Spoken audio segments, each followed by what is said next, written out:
So, as you may or may not recall, last time we met up, I was working with you on using the mixed media journal.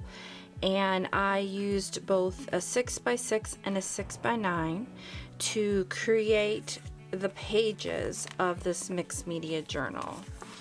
And this is just a quick look at some of the pages that we created.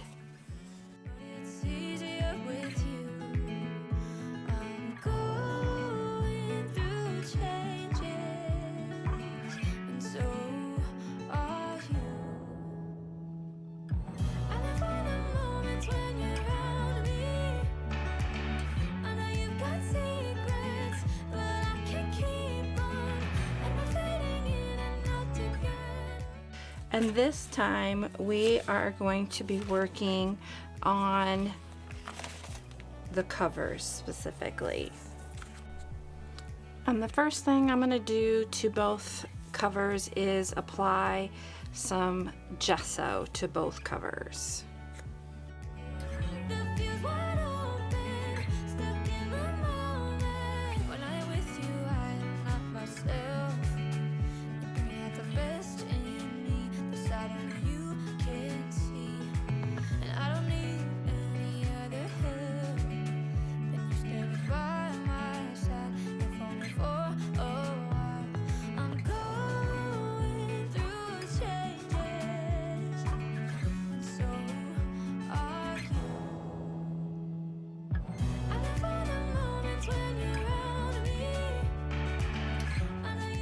During session 1, when we made the pages, I had created some papers using the mono print plates, and I am going to collage with these. And I'm not going to collage the whole background of both of these, but I am going to collage some in here. I'm going to let my intuitive nature pull me in and show me what needs to be done.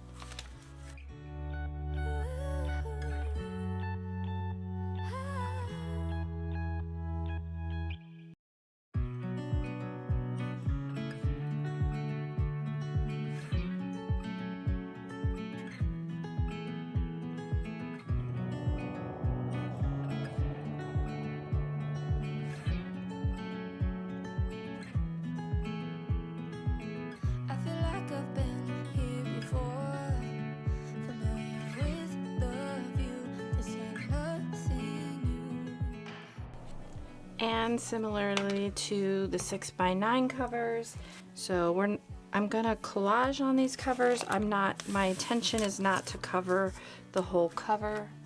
I'm building my mixed media layers here.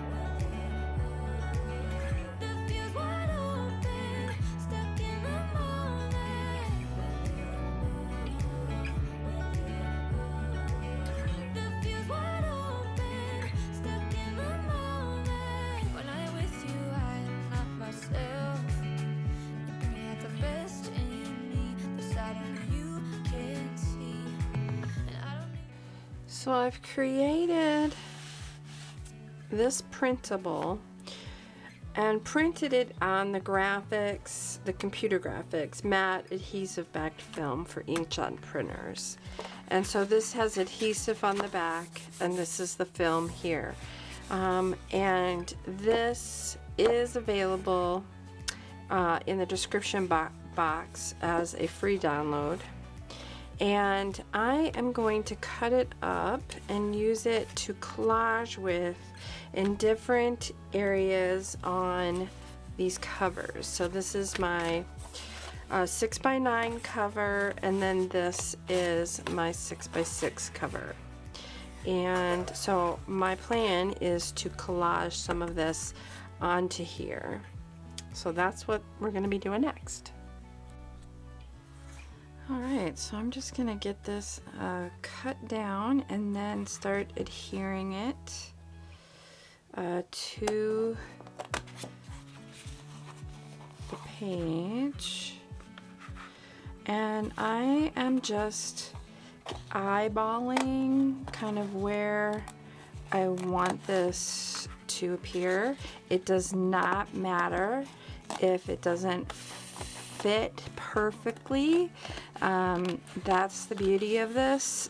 It's kind of different substance to collage with. So it's awesome because it's printed and then you just pull the backing. The stuff is super sticky and then you can lay it down where you want it. And the awesome thing is that it is transparent. You can't see this because of the backing, but you can tell once you get it onto the surface of your cover. So now I'm just going in and giving this a good press to make sure, because we have different layers here, I want to make sure it's adhering to the lowest layer, which is the back of the cover, and give it a good. You can even use a burnisher and get that nicely adhered if you prefer.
Just burnish it down so that you can see those lovely layers underneath through this translucent film. This adhesive is very sticky, so I don't worry about it coming up. Plus, we'll be putting layers over this, so I really don't worry about it. I just love the look of creating a printable and then cutting it out and using it for collage as one of your layers. I just think it is awesome.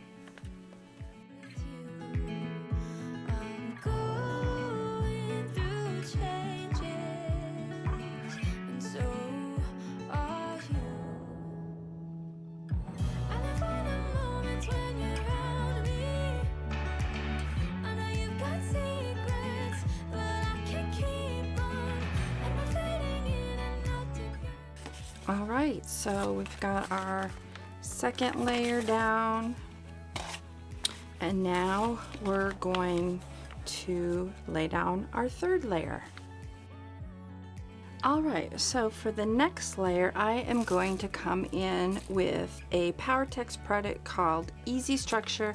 This is very similar to a modeling paste. It's just very smooth, and you can build it up very nicely. And I'm not going to go real thick with it. I just want it to be under my next layer.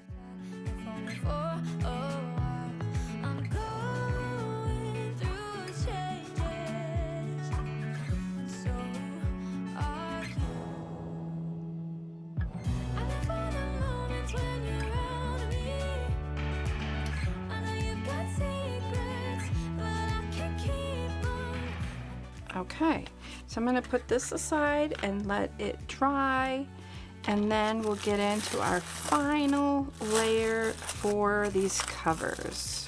So for our next layer, we're going to use another PowerTex product called Power Wax, and this is similar to cold wax, except for it is made specifically for acrylic paints. And so I am going to mix. I've got my plastic sheet here, and I prefer to mix this kind of substance with a palette knife and on a flat surface. I can get a nicer mix to this.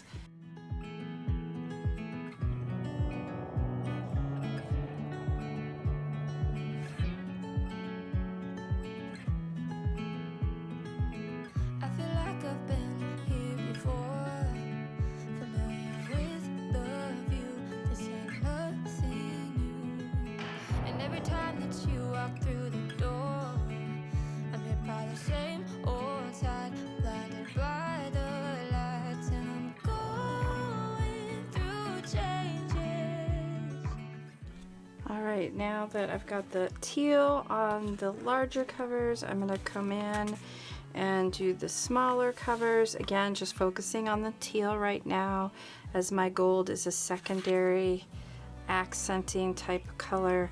Going over those areas of white from the easy structure, and then kind of pulling it back, scraping it back, letting that white texture kind of peek through.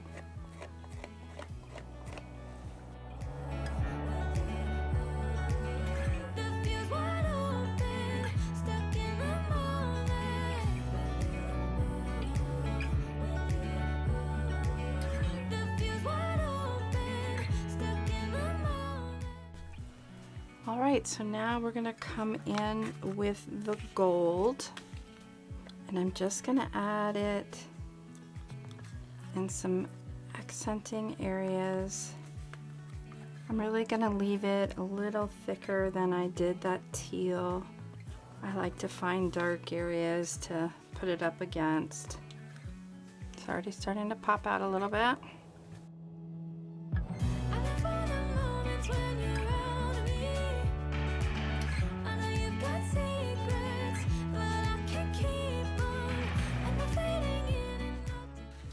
Alright, so I'm going to set this aside to dry, come to the point where we can touch it, and then we're going to take care of our last thing we need to do is the back side of the covers.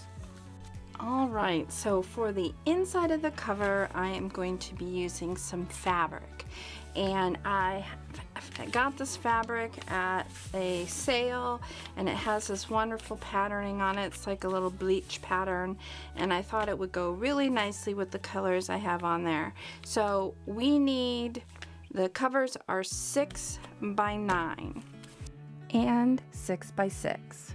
And so I am measuring out, and I'm leaving it a 1/4 of an inch larger because I'm going to fray it, and I want the cover to slightly go out from the back. So I'm just ripping these down because I want a frayed edge. And every time that you walk through the door, I'm hit by the same old side, blinded by the lights, and I'm going through changes, but it's easier with you. I'm going through change. Adhere this to these covers using the double mount tack, and this is a double-sided adhesive foam, so it makes it real simple. The only thing is I need to use this. This needs to be slightly smaller, and I really like using a burnisher for this. And I'm actually going to apply this to the inside of the panel and then add the fabric on top. When I'm with you, I am not myself. You bring out the best in